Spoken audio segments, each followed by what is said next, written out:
Assalamu alaikum, dear brothers and sisters. It is related from Jabir bin Abdullah that he said, I saw the Messenger of Allah sallallahu alaihi wasallam on a completely moonlit night, and I saw him wearing two red garments. I began to look at him and then look at the moon, and by Allah, he was in my eyes more beautiful than the moon.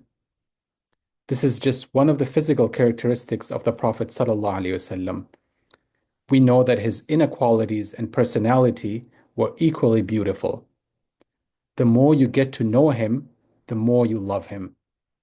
And we know that we are commanded to love the Prophet ﷺ and take him as an example.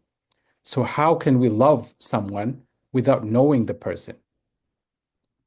My name is Ibrahim Hafidh, and I'll be teaching the Biography of the Prophet 1 course at Mishka, where we will go over the Meccan period.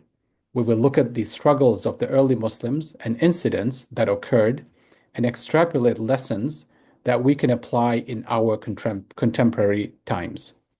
I invite you to take this course where we can, inshallah, increase our love and respect for the Prophet sallallahu alaihi wasallam. I look forward to seeing you in class. Wassalamu alaikum wa rahmatullahi wa barakatuh.